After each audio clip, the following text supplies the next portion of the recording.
today I am so thrilled that we are going to be talking about anything but raw horse. What Japanese restaurants can teach us about job posting. Now, I had to put that into what does that mean for Lisa? And that means creating effective job postings. But we've got a brilliant speaker today who I'll be introducing in a moment. Before we start, I want to acknowledge that even though we're meeting virtually, the work that we do takes place on the traditional territories of the Mississaugas of the Credit, the Anishinaabe, the Chippewa, the Haudenosaunee, and the Wendat peoples. These are all now home to many diverse First Nations, Inuit, and Métis people. And as a newcomer myself, working with a lot of other newcomers, we appreciate that they have cared for their lands since time immemorial and thank them for that and acknowledge that in the spirit of reconciliation. Quick reminder what discoverability is for those of you who are joining us for the first time. It's free. So I always like to start with that. You access everything through our website at www.discoverability.network.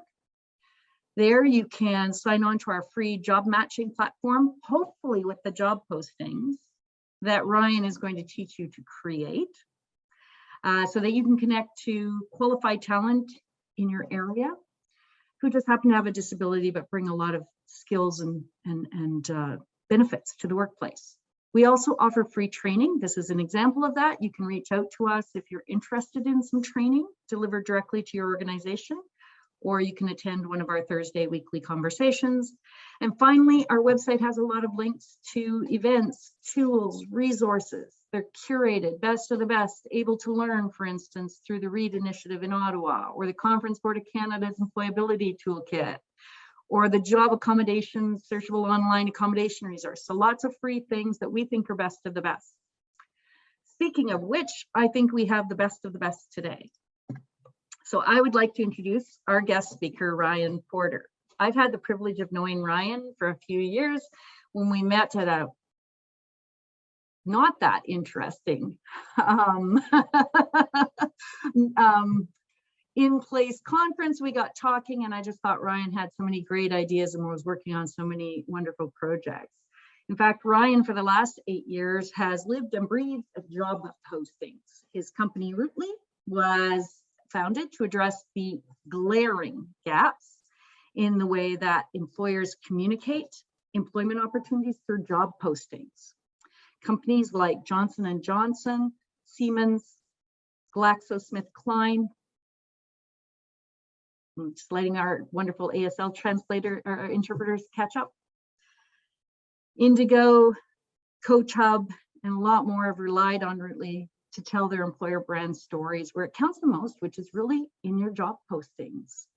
So when he's not running his company, he's deer watching in his backyard on the East Coast with his wife and 3-year-old daughter and counting down the days until world travel gets back to normal. Ryan, I'm going to stop my share, let you share your deck, but welcome. I'm so delighted that you're here with us today. Yeah, I'm super excited to be here. And I was just listening to the intro there, the bio, and I realized how boring I sound. See, this guy likes looking at his backyard and lives and breathes job postings.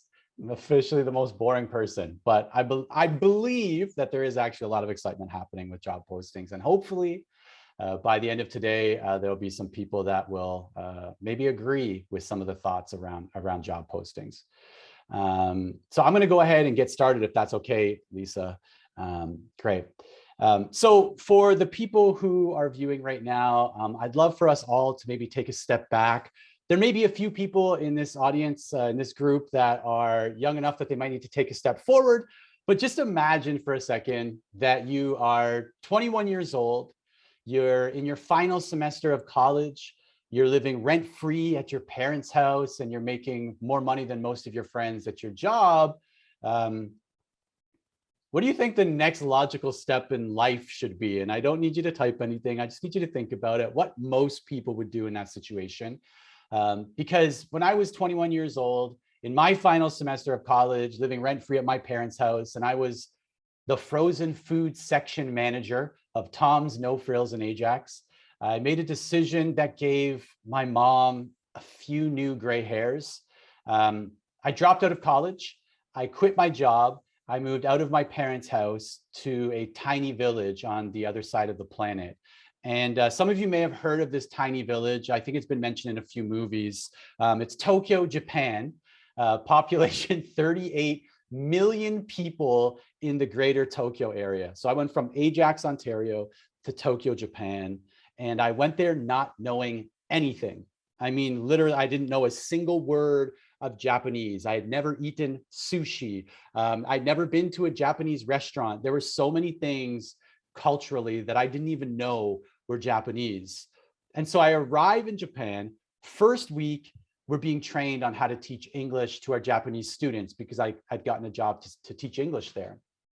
And the final day of training, our trainers announced that we're going for a celebration meal at a real Japanese restaurant. And I can't even tell you how excited I was. We're walking to this restaurant, and I'm talking with the other new hires, and I'm talking with the trainers. And I find out that nobody in our group reads, speaks, or understands Japanese, which is highly confusing for me, given the area we were in, Japan, the only place they speak Japanese. So we sit down in this restaurant, and the server hands me the menu.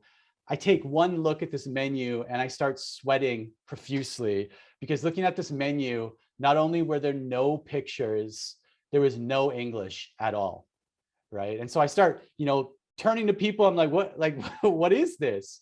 And so holding that menu in that restaurant that day in Japan, I come up with a perfect method of ordering food while in Japan. My method is highly scientific, so I apologize if you're lost when I give you the title, but I'll explain it in a second. The method of ordering food that I perfected while I was in Japan is called the point, smile, and hope method, right? Here's the science. You take a menu and you point, anywhere is okay. You smile so that you don't offend anybody. And then you start hoping that you get something that you can eat. And sometimes this worked out awesome. I got fried chicken and French fries and salad and sushi and soup and noodles and things that I love and things that I eventually learned to love. But some other times it didn't work out in my favor. Like one time after using the point, smile, and hope, I got something called basashi. And for those of you who read the title of this session, basashi is raw horse. I don't think that's the horse, but it could be, maybe, but raw horse. Another time I sat down for dinner with my friend Toshi. Toshi's Japanese. He reads, speaks, and understands Japanese. And the server came over to us and she asked us what we'd like. And Toshi asked if I needed help. And I'm like, I've got this. And I pointed and smiled. And the server started laughing at me, which is a fairly good indicator. You are about to get something extremely strange. She came back and she put the dish down in front of me, which kind of jiggled like a gelatin mold. And I asked Toshi, like, hey, Toshi, what is this? And he said, oh, that's shirako. And I said, I don't speak Japanese. I don't know what that is. He goes, I don't know how to say this in English. And which is another fairly good indicator that it's something strange. He took out an electronic dictionary and he types in the word shirako, and he turns his dictionary around and he says, shirako, and he points to the screen and he says, is fish sperm. So some of you may be cringing at this moment. Hopefully some of you are laughing. And some of you might be scratching your head saying, but what does this have to do with job postings? And I can tell you that this has everything to do with job postings, because right now our candidates are staring at menus that they don't understand. And right now they're being forced to point, smile, and hope that they get something that they can like, or that they will eventually learn to like. There's so much that they don't understand. And many times it's because of the people on this side of the equation are failing to recognize maybe some of the ways that things should be communicated or could be communicated to provide a little bit more clarity. So in today's session, I want to focus my time in two separate areas when it comes to job postings. One, a little bit of theory, why job postings are the way they are and where they may be missing the mark. And then I want to jump into some practice, and in particular, like, how can we use the theory to create better job postings, and what strategies do we have that are within our reach? And hopefully by the end of the session, we can all leave with maybe some questions and maybe some clarity around some things that we could be doing to make job postings a little bit better for our candidates. And one thing I should mention is that this isn't a sales session. Everything that I'm talking about in today's session costs $0. It takes a little bit of time and a little bit of effort, but we actually have the power to make a massive impact on candidates without spending any money at all. And so I think a very good place to start is the question of, well, do job postings even matter? Right? Like, Ryan, we have TikTok and we have Instagram and we have LinkedIn, and there's lots of other ways that we can communicate things about jobs. We have beautiful career sites with smiling, happy people on there and some testimonials of employees who work there. But I'm here to make the extremely strong argument that yes, 1,000,000% job postings matter, because they are the base unit of talent acquisition. And right now, they are stuck in the 1990s with their frosted tip hair, right? Doing the Macarena and playing with their Tamagotchi. And hopefully some of you guys are having some flashbacks of maybe the 1990s. But what's really interesting is that if we look at job postings, they came online in the mid-1990s, and they were an exact replica of what we were doing in print, right? Classified ads or the grocery store bulletin board. We brought them online, and then for over 20 years, didn't change them at all, right? If you use the Wayback Machine and you go back to look at how job postings were written and designed in the 1990s, they are literally the exact same right now, except maybe the fonts are a little bit nicer and the screen resolution is better. The problem is that since that time, since we brought job postings online, everything else has evolved. And I think at times when we are looking at the talent acquisition side of the marketplace, we forget that candidates are consumers. We're the only ones who call them candidates, right? Candidate experience. A candidate doesn't go into a job experience or a job post or an application process going, oh, wait a second, I'm a candidate now, and let me lower the bar and get rid of all of my expectations that I've been primed with for the past 20 some odd years. Candidates have a tab open with a Lululemon, shopping cart full of a few things that they want to buy. Or maybe they're on their phone and they're on TikTok, or maybe they're ordering a new pair of sneakers. And then they're minimizing those and they're entering the candidate experience. They're starting to look at job postings. And the reason that job postings are so important is because regardless of the Instagram post, regardless of the LinkedIn update, regardless of the beautiful career site, recruiters are sending out job postings. Job postings are being indexed by Google and by Indeed and other job boards, right? That's often where the candidate experience starts and ends. And it starts with candidates being consumers, and it ends with candidates being consumers. And for better or for worse, that are coming in with the expectations that consumers have. That's a design expectation, a communication expectation, and a user experience expectation. And I think that we're so caught up in years of copying and pasting job postings that we forget something that's extremely important when it comes to job postings. It's a big decision to change jobs, to re-enter the workforce, to put yourself out there and apply for a new job, right? It's right up there with buying a car, with deciding on a new apartment to rent, or buying a house, with searching for a partner online, taking a honeymoon or a life-changing vacation, donating money, right? Like, these are big choices that we make as life decisions. And they all have these massive industries supporting them. There are teams at these companies in these industries that obsess over the color of a button, or the rounded corners, or the color of the header, or the language in the call to action, or the shopping cart abandonment technology, right? But then when it comes to job postings, we're like, here's 1,000 words and 49 bullet points. There's a massive gap between the way that these other life decisions are being treated and the way that candidates are being treated when they're making the decision to possibly apply to a new job. And right now, none of the expectations are matching up for them. So hopefully there's an argument here to be made that job postings are very important and we should maybe look at how we're doing them a little bit differently. And so if we are looking at doing them a little bit differently, the very first thing that I would encourage people to do, that if you are looking at writing a job posting or revisiting job postings that you've already written, the very first thing we need to do is know exactly who we're looking for.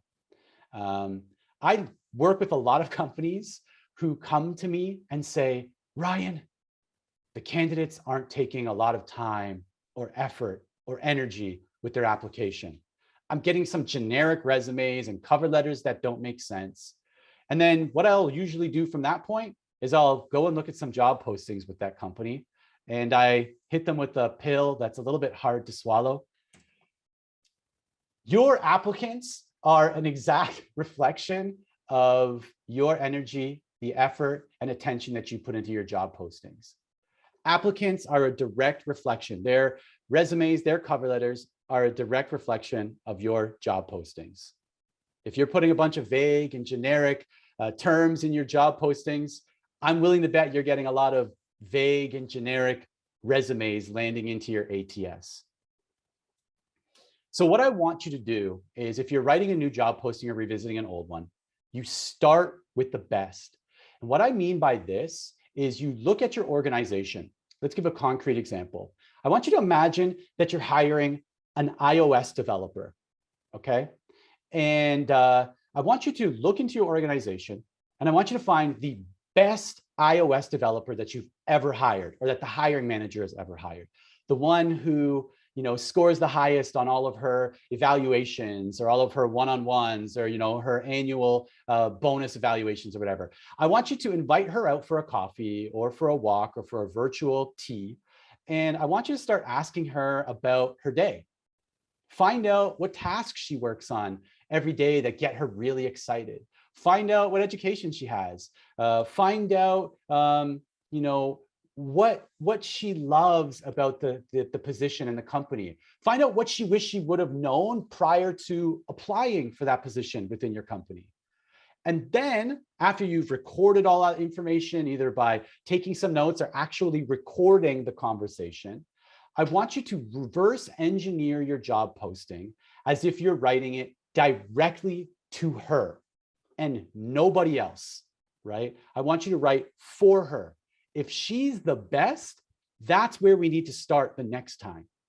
Copying and pasting a job posting that you've been using for 5 years isn't going to cut it. And copying and pasting a job posting has this implication that you got it right the last time you hired for that position. So I want you to start with the best and reverse engineer your job posting as if it's directly for them. And a lot of people say to me, but Ryan, we're going to lower the amount of candidates that are applying to this job. And I say, yes, that's exactly what we need to be doing. You don't need more applicants. That is the #1 myth in recruiting. When recruiters tell me, Ryan, I need to fill the top of the funnel. I need more applicants at the top of the funnel. No, you don't need to expand your candidate pool. You need to find one swimmer, right? One posting, one position, one person that you need to fill that role. And if we're able to take a little bit more time and write for that one person, we may just get one or two people like that applying to that position. So once we've defined who we want to speak to, the next thing that we need to do is we need to start speaking to them. And we need to do it better than this. All right. So often, I can pick just about any job posting that's listed on any job board in the world, and we're going to find communication skills, leadership skills, teamwork skills, customer service skills, right? What does that mean? And I'll tell you what it means. It means whatever the candidate thinks it means. Things like this, these generic catch-all skills and terms and phrases, they are the most threatening thing or the most dangerous thing to your job postings and getting candidates that match what you're looking for, right? Things like communication skills or customer service skills. If they are not tethered to a skill, to an outcome or a task or a technology, which I'll talk about in a second, we are hurting the pool of applicants and the diversity of that pool of applicants. this is one of the most threatening things, like I said, to the applicant pool. If you're using generic terms, you're getting less diverse applicants, full stop. Let me explain what I mean. A report came out in 2014 that initially said, if women don't feel that they have 100% of the skills that are in a job posting, they will not apply. And if men feel like they have 60% of the skills in a job posting, they will click the apply button. And then a report came out after that kind of, offered a little bit more insight into what that data was really telling after they got some more context from those job seekers. And it turns out that fewer women will apply to a position because they didn't know that they could apply if they didn't have all of the skills that were listed there. Okay, so that's one way that we're getting less diverse applicants. Let's look at another way, right?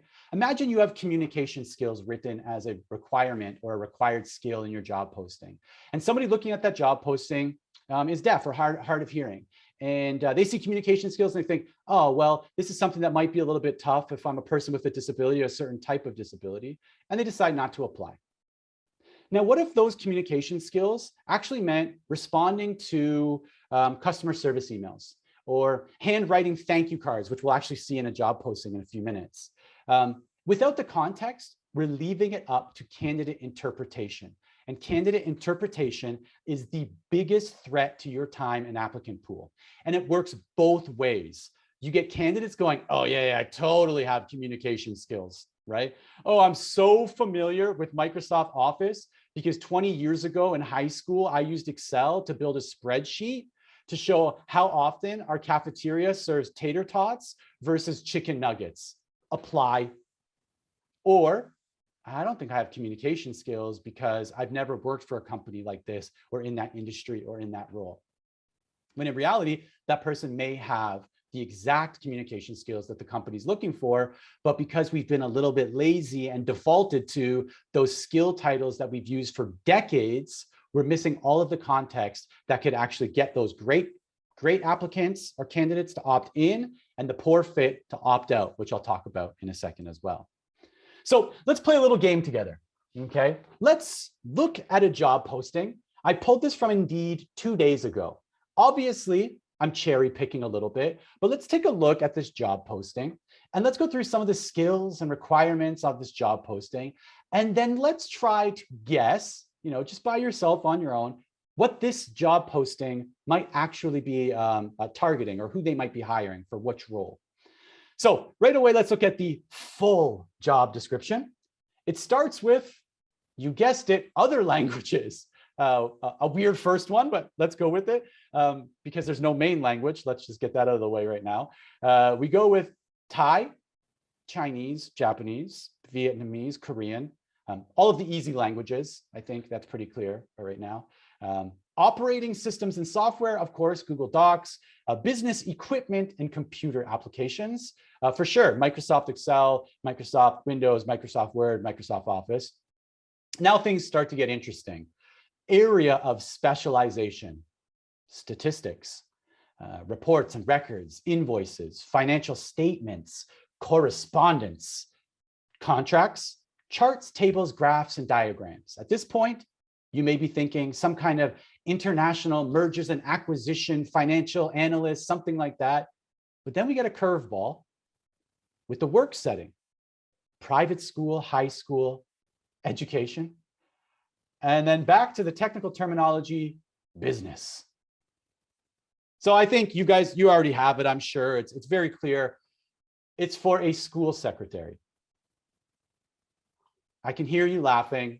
Not for a second am I trying to demean or make jokes about school secretaries, but what I'm trying to do is show the misalignment between what the posting is saying and what the position probably requires. Okay, again, I cherry picked this one, so obviously I can find the one that's way off and a little bit funny and we can all chuckle about it. But then let's find something that's probably a little bit more common. Okay, I'm going to redact some of the information about the company and the salary information. And let's just say it's a job in marketing. Again, pulled off Indeed not too long ago. It starts with the skills. Okay, and let's just focus on the things that are underlined at this point. So the first thing, the skill, You're familiar with Microsoft Office and Google Workspace. I don't know if that's a skill, but let's continue. You're inspired by a strong organization and meticulous record keeping. Again, I could probably make an argument it's not a skill. You love maintaining standards in a fast-paced environment. Who talks like that?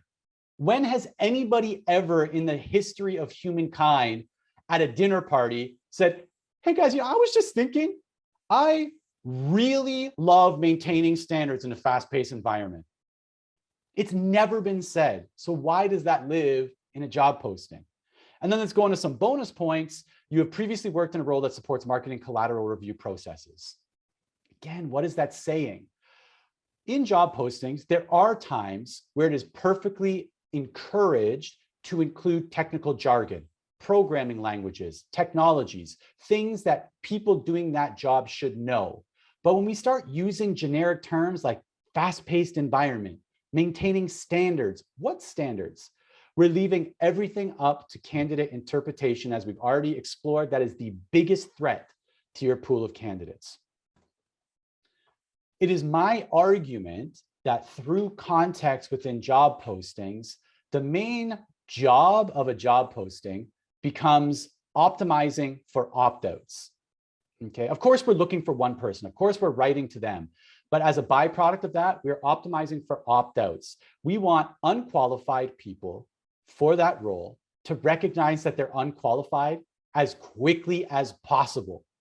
Because if they go along their journey and they click apply and they're not qualified and you get 300 applicants and you can only respond to 8 of them, they leave with an extremely poor taste in their mouth. And I wish that's where it ended. There was some research that came out that said if a candidate has a poor candidate experience, not only will they never apply to your company ever again, they will actively discourage other people from using your products or services. It starts to bleed much further than just the candidate experience, and it becomes their consumer perspective of your organization. So we need to optimize for opt-outs. The other thing I should mention, if a candidate is able to recognize that they're not a match and they're able to do that quickly, that's also good candidate experience. They're able to say, hey, this person respected my time to say, if you don't have this, then you are not qualified to do this role. Okay, cool, I'll get out of here. I used to have a picture of a job posting. The very last requirement of this like 1,200 word job posting, the very last words were must speak Mandarin. Like, are you kidding me? Why is that not the very first thing in the job posting? How many people make it to the bottom of a job posting? You know what? If Mandarin is a requirement, write something in Mandarin on the first line of that job posting and say, hey, if you can't read this, don't apply. We respect your time. We need to be optimizing for people to opt out of the experience sooner than later. And how do we do that? If we are going to mention anything in our job posting, we must anchor it to a task. We must anchor it to a deliverable, a process, an outcome, a technology, or a time frame. Communication skills? No, we don't do that anymore. How will you be communicating? What tools will you be expected to use? What outcomes will you be measured against?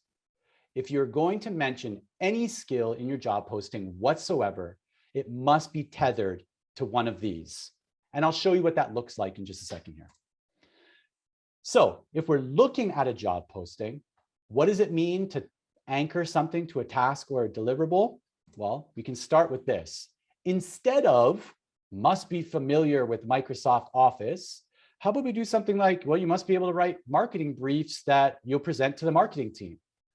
I'd say that's probably a little bit better. It's missing a result, but it's probably a little bit better than just saying Microsoft Office. And why does it have to be Microsoft Office? Most programs these days can export in multiple formats and are completely compatible in most cases. So why are we even trying to say that? And the word familiar, I'm not going to get too deep into that, but what does that even mean? Well-versed in video editing. Again, not a lot of context. How about telling somebody that they must be able to edit short 3 to 5 minute recruitment videos that highlight the benefits of working for a company?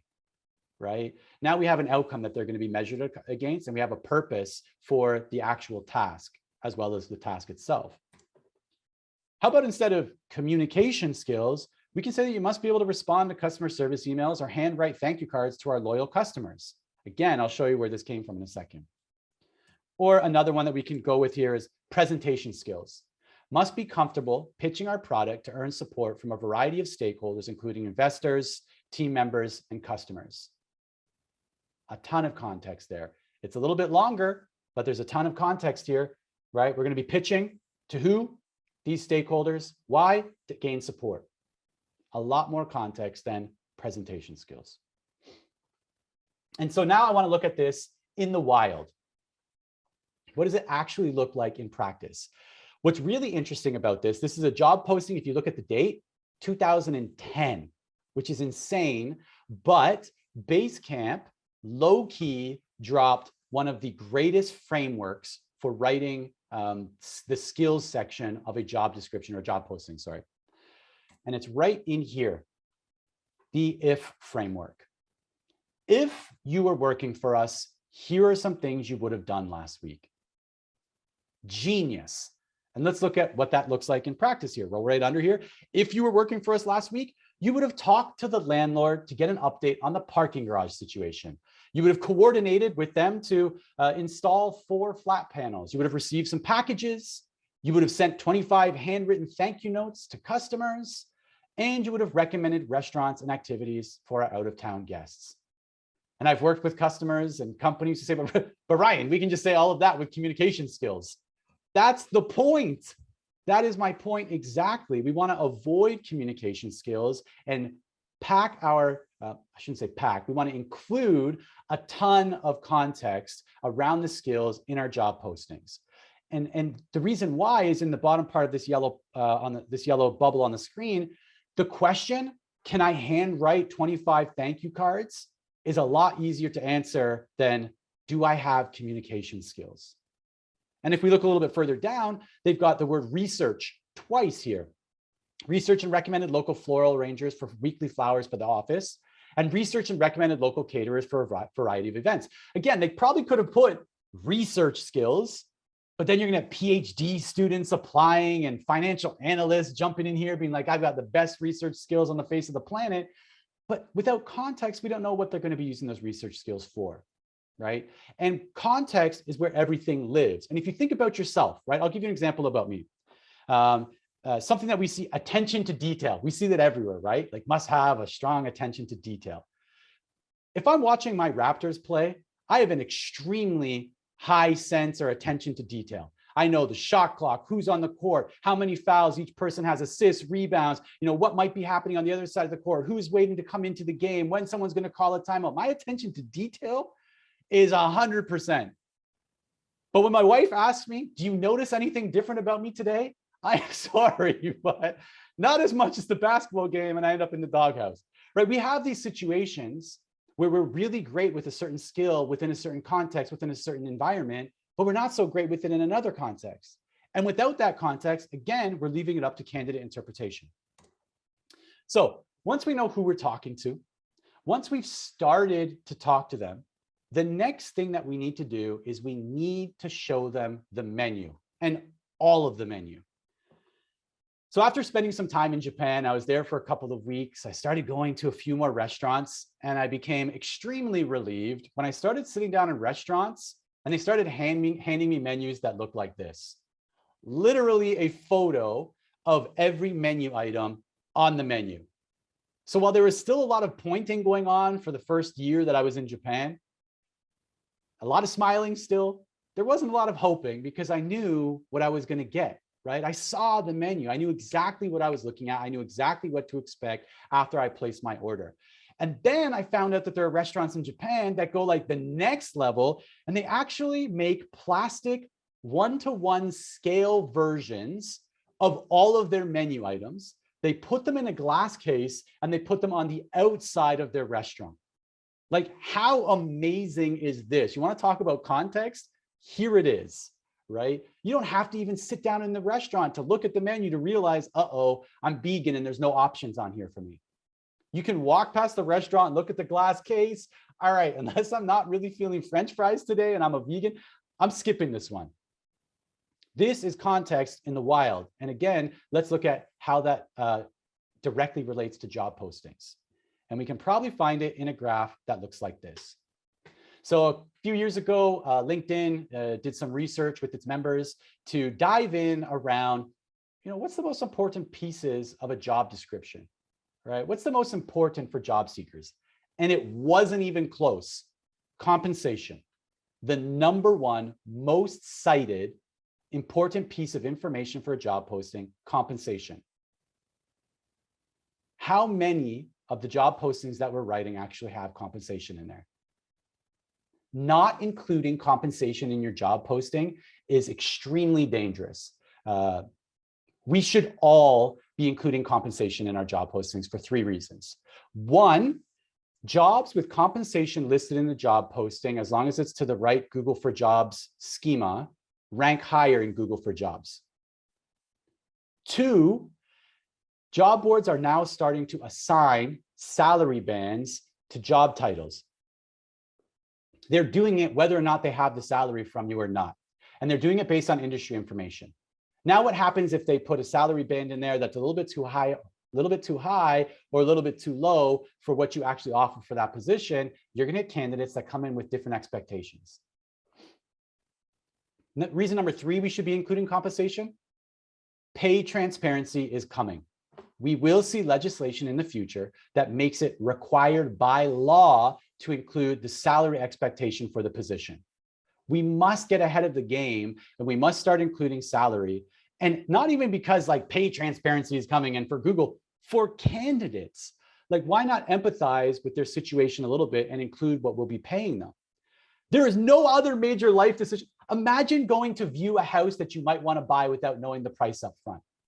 Walking through an apartment without having a slight idea, excuse me, of what you might have to pay in rent, right? Imagine grabbing a pair of shoes off the shelf in a sports store and walking to the cash register and having no idea, is this $50 or is it $350, right? Let's empathize with the candidate's situation and the decision that they're trying to make and show them the most important piece of information that they want to see in job postings. Next, qualifications. This is talking about the actual must-haves of a position. Do I need a license to do this? Do I need a certain type of certificate or training to do this job? We need to make sure that that's front and center for candidates. Job details. What am I doing? Day to day, what are my tasks? The next one, performance goals. How will I be measured when I do those tasks? Company culture. This doesn't mean beer and ping pong.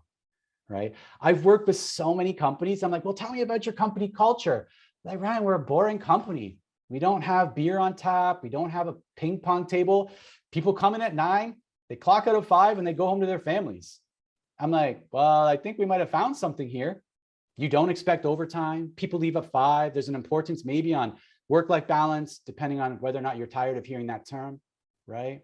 There is culture, whether we like it or not. Your company has a culture. It might not be controlled by the people at the top, but I promise you, there's a culture at your company. Company mission. This one's really interesting. Next week, I'm sitting on a HR student panel for HR professionals in New Brunswick, where some students will be sharing their views and their ideas for the HR industry with HR professionals. And we were doing a session on Friday where every single student said they would 100% forego a higher salary for a company that aligned with their personal values. It is critically important to include the mission of the company in a job posting somewhere. And it doesn't have to be 17 bullet points or 3 paragraphs, but let's talk a little bit about why the company does what it does. Career growth. Where can you go if you apply to this company? Am I applying for a single position, or is there a trajectory here for me? The very first technology that my company created was a job pathing platform for young people without university or college education. And what we wanted to do was eliminate young people from having this mentality of like, I'm just a bartender. I'm just a barista at Starbucks. And it's like, no, there's some data here that says if you start as a barista, you can be a shift manager. And if you work to a shift manager, you might be able to make it to a store manager. And if you go to store manager, you might make it to regional manager. If you go to regional manager, you might be able to make it to head office. There's a trajectory here for you. If there's a trajectory for that role within your company, talk about that a little bit. There's opportunity for growth here. People want to see that. And then finally, some company details. What is this company? Obviously, if you're Nike, you might not spend a lot of time talking about who you are. I think most people on the planet would get that, but let's include some company details there. So what does this look like in the wild? Let's take a look at just 2 examples, and then we're going to go into the actual step-by-step how we can make this happen. Now, full disclaimer, transparency here, Coach Hub, they're a Rootly customer. They use our technology, which is this visual job posting that lives above the text. Okay. So what we're doing here is we're showing the culture of this company in the job posting before a candidate ever gets below the fold, right? This is where companies are including video. This is where they're including some icons, some images, some testimonials from people that work there. And it changes depending on the region that the job postings appear in, to make sure that we're putting together postings that appeal for the local geography. All right. This is something that could live in every job posting, but obviously it's easy for me to say that when it's my company that builds the technology. But let's take a look at one that's not using my company's technology, and they use this for Whole Foods, right? I think when people think about job postings, they think it has to be text. And I'm here to say, in most cases, it doesn't need to be 100% text, and Whole Foods is a great example. Hey, here are some smiling faces of people that you might work alongside with, right? Oh, by the way, here are some benefits of working for Whole Foods. And let's make sure that those are represented in every single job posting in a way that matches consumer expectations and experience. And let's throw a video in there. Why? Because video converts very well. Okay, let's show people, right? Let's not just tell people, let's show people.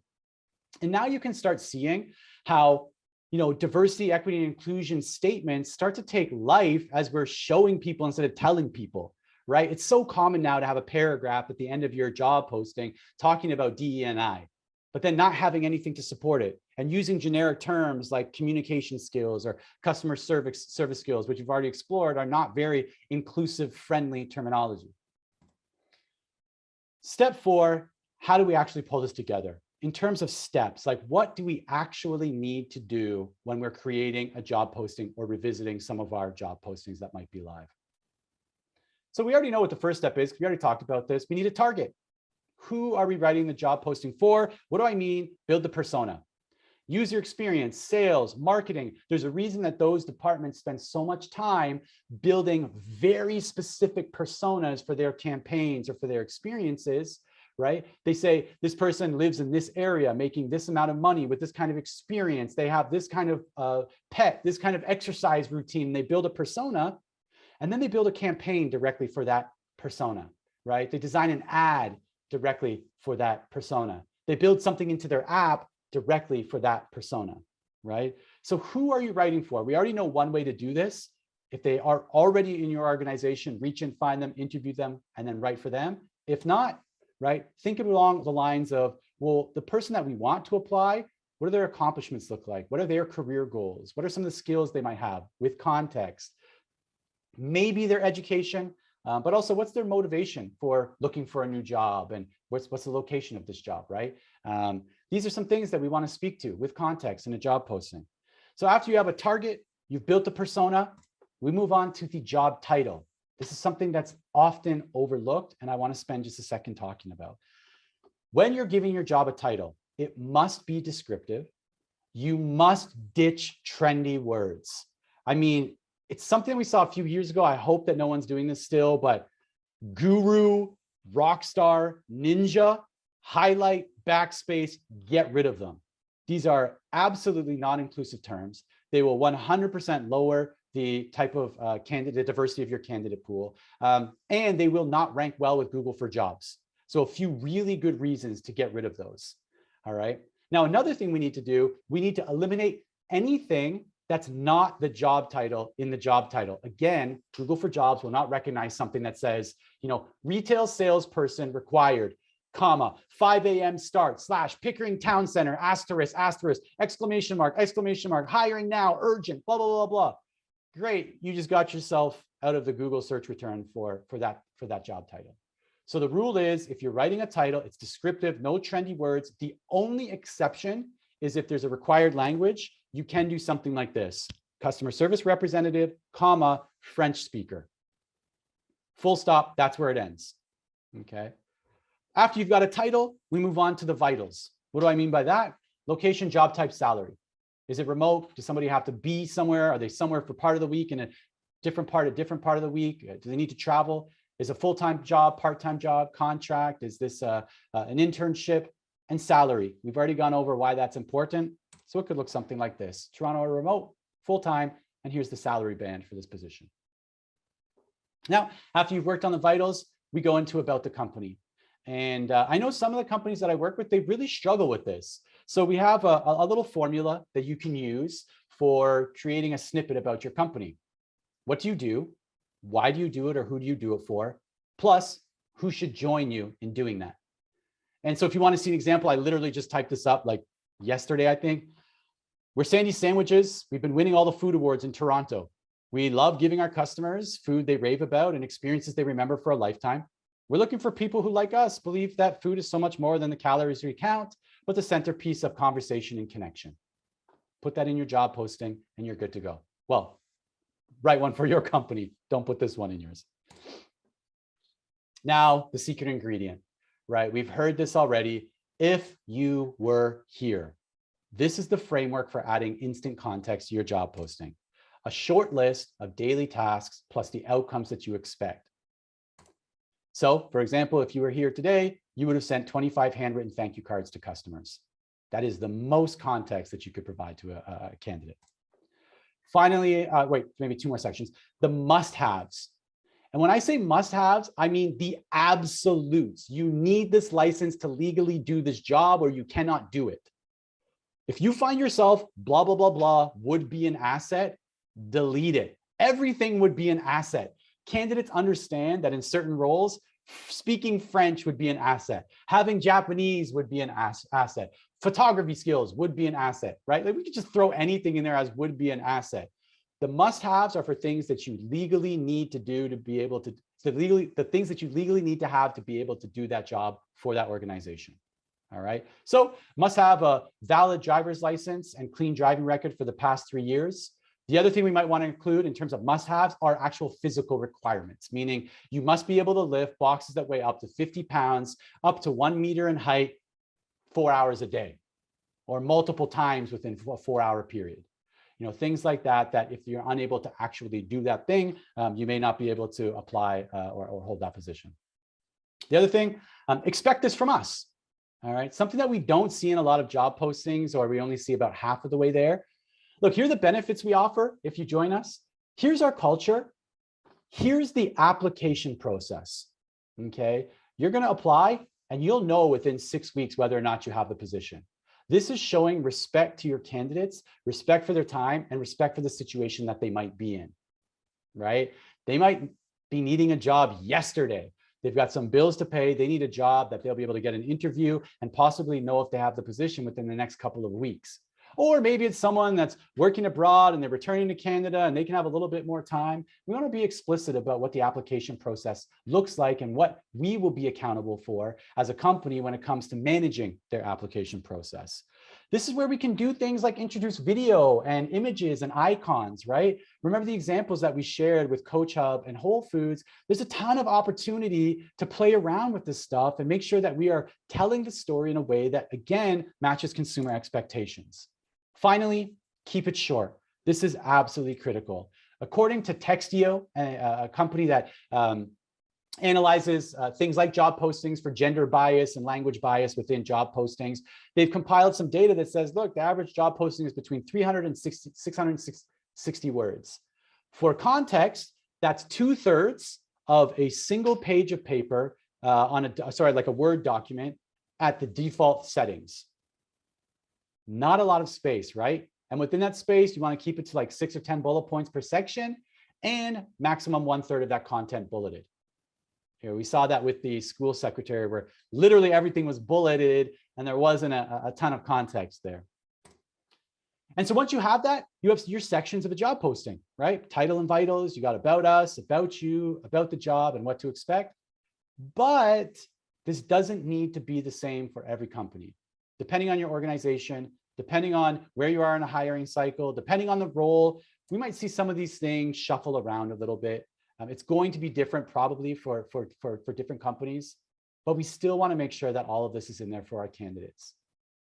And this all kind of leads us to this final point that I want to make here. If we're pointing, smiling, and hoping when it comes time to writing job postings and looking for candidates to fill our ATS for the role, our candidates are likely pointing, smiling, and hoping. And when people are pointing, smiling, and hoping, nobody will end up with what they want. So thank you guys for your time today. I really appreciate it. This is the link that I was talking about at the beginning. If you go to this link, screenshot this right now if you need to, but I believe we'll send the slides out as well. Go to this link, click on it, enter your email address in the little box there, and next week we will send you a guide that has this information in it and a few more examples of how you can take this stuff and start working on your job postings using that information. But thank you very much. I really appreciate the time. I think we might have questions, so I'm going to pass it off to Lisa and we'll jump in from here. Yeah, do not go away because you're going to be answering the questions, Ryan. That was amazing. We got so much good feedback in the chat. So thank you everybody for putting your comments in, but we did have a really good question to start things off, which is from Stacy. And she said, I've experienced pushback on the compensation piece in the past. The argument was we did not want competitors seeing how much we're paying so we can maintain competitive advantage. How would you recommend responding to this, considering there is no current legislation on compensation transparency? That competitive advantage is going to, first of all, thank you very much for that question. It's something we get a lot. So I want to make sure that's clear. Thank you. And you're guaranteed you're not the only person who wanted to ask that question. That competitive advantage disappears once the candidate finds out anyway, right? And so like for us holding on to that piece of information to pull them all the way in, to maybe get an application, a resume, a cover letter, interview number 1, interview number 2, and then offer, and we hit them with the salary, like we need to default to candidates first. And that's the candidate-centric approach, is saying, here's the compensation, right? And I understand a lot of times it's really like, well, we want to be careful with competitive advantage. A lot of the time it's people recognizing they can't pay what the competitors pay. Well, if that's the case, where is the competitive advantage? Is it in the values of the company? Is it in the 4-day work week, the Fridays off in the summer? Is it, in the culture that your company has? You have a competitive advantage. You have people working there. How about you find out what they love about that, right? And work on highlighting those things, but being transparent when it comes to compensation, right? And all I ask is for anybody who's writing a job posting to just put yourself in the candidate's shoes. You will 100% want to know compensation up front. I've never met somebody who I say, okay, imagine you're not in the TA space. Would you want to see compensation, right? I never met someone who's like, nah, I'm okay to the 4th interview and 14 hours of my time being spent on this process. So my short answer, find out what the competitive advantage really is within the company and list the salary so you can focus on the real competitive advantage. Now, if there's anybody who has a question, you can drop it in the chat, or you're welcome to, at this point, unmute and ask as well. Ryan, I have a question. So of course we work in the disability space, and we do know that people with disabilities have a much lower employment record than people without. So it struck me as you went through your presentation that a lot of the things you talked about, like the compensation piece or tying qualifications to tasks and outcomes, would be really helpful. Can you comment on how some of these things might improve and allow companies to be more inclusive of what really have data shown proven to be a great talent pool? Yeah, so you bring up a very good point, and you bring up some, like, you would know better than me around the numbers in terms of employer loyalty and things that happen in that space, because I know you and I have talked about that in the past. But if I can speak from my side of understanding, I find it really interesting when companies have this accommodation statement in their job posting, right? Which is a very good step, right?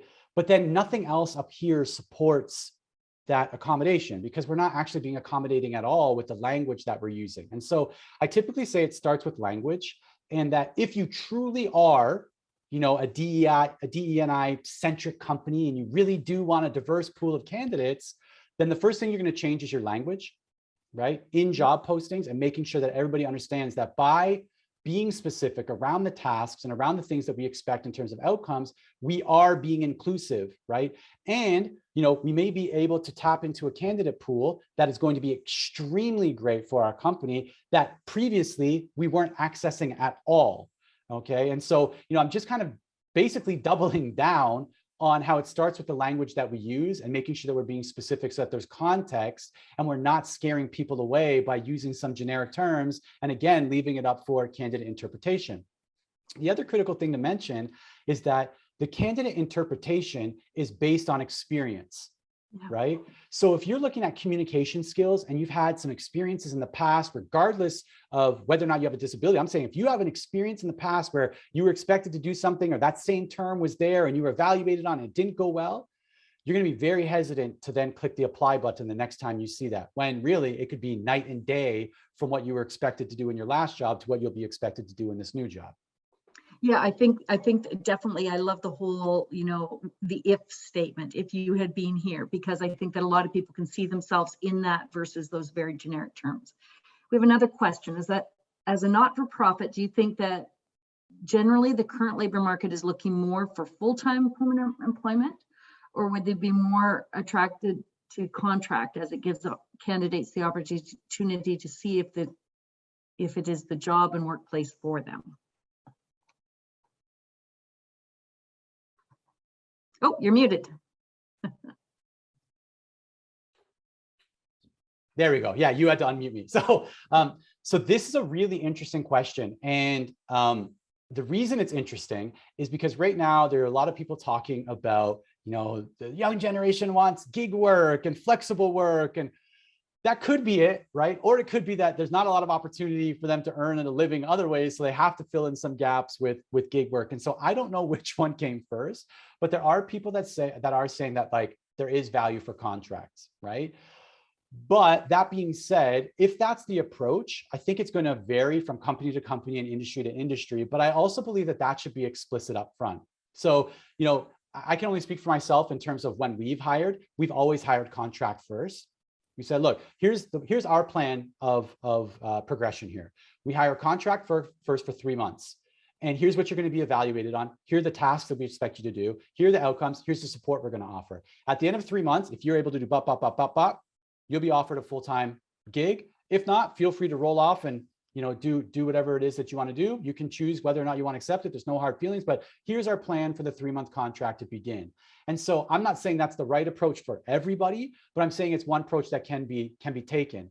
And I think like at the end of the day, ask the candidate, right? Like candidates can tell you what they want. And if you would advertise a full-time role, great, you're probably somewhat obligated to offer the full-time role.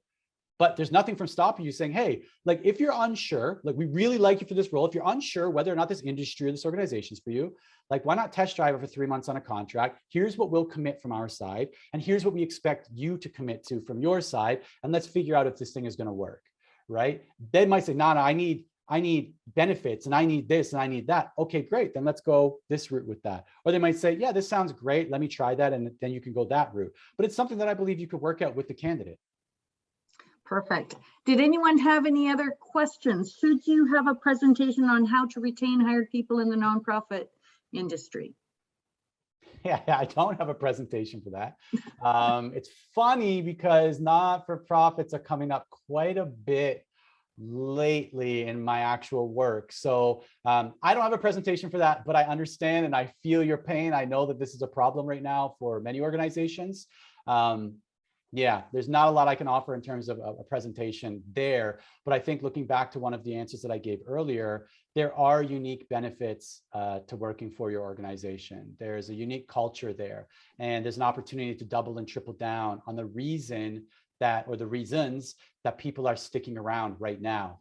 Find what those are and put those front and center every chance you get, and rally your people around those points. I think that transparency piece is really important that you talked about earlier too, Ryan. I mean, my general experience as an employment counselor, and now someone who works with companies to hire and retain talent, is that transparency piece for the employee is huge. They want to know. They don't want to be guessing. And it builds trust, right? Like, it builds trust from day one. And like, I've said this so many times with organizations and you know, in meetings, the bar is so low. Like, the bar is so low. Like, remember when they started giving your first time at Costco and you got the free sample and you're like, oh my gosh, I'm going back here every week because I just had a full lunch. I didn't pay a cent. Costco's the greatest thing because they gave free samples. Like, that's what it took for your loyalty, was like an eighth of a bagel and like 2 tortilla chips. Do you know what I mean? And I'm saying that's how low the bar is when it comes to candidate experience, by saying, hey, by the way, you're going to hear from us within 3 weeks and you'll know whether or not you have the job. Oh, by the way, we pay this much for this position. So it's up to you whether or not you want to continue with this process or not. Right. And by the way, for everybody on the call today, people with disabilities do tend to stay in jobs longer, considerably longer. Yeah, it's not even close, right? From my understanding. Yeah, I think it's, again, don't quote me on the stat, but I think it's up to 7 times longer in some cases. So, you know, that's a great candidate pool. And not only do they stay longer, the people working around them in disability inclusive companies, those candidates stay longer. So you get retention across your entire workforce, not just those people with disabilities. So that's just a little plug for hiring, you know, candidates with disabilities. Ryan, any words of wisdom before we send you off and we ask you back to our conference, and then I'm going to get back to talk about this again, because I think it was an excellent conversation. Well, thank you for that. I think, you know, the one thing that I can leave with is this isn't one and done, right? This isn't that you create a job posting tomorrow and it's the greatest job posting you've ever created and it does so amazing and now you're finished, right? This is something that, like anything else, requires a bunch of testing, some patience, a lot of communication, and don't be afraid to include candidates in that conversation, right? As they come in for the interview, ask them what it was like, ask them why they applied. Is anything about the job posting they would change, right? Did you understand the job posting? Was it clear that we were looking for someone like this, right? So start small with what you can, because I know, to somebody's point earlier, you might not be able to overhaul everything and throw compensation in tomorrow, but start with what you can and start testing all of those things. And you'll know if it's working or not, right? You're going to start getting more applicants from different parts of the world or from different groups of people, or, you know, you're going to start getting a more diverse candidate pool. Like, that's when you know it's working. You know, maybe the funnel starts shrinking, but the people that are a better fit for those roles, okay, now we have some, you know, some levers and some gears we can work with. So start small, start as soon as you can. Like I said, it doesn't cost money. These are little tests that you can start literally today. Well, thank you again. Thank you, everybody, for joining us. Keep an eye on Eventbrite for upcoming events. We have a whole host of them. We have Mary Poffenroth, a fearologist, speaking about anxiety in the workplace. We're talking about workplace aggression and how to deal with that with Dr. Linda Shaw. We have the Canadian Mental Health Association delivering a couple pieces on mental health in the workplace. Ryan, as always, enjoy the deer in the backyard. I'm assuming the snow is gone. All gone. And we'll talk to you soon. Thanks, everyone. Have a great day. Thank you. Bye.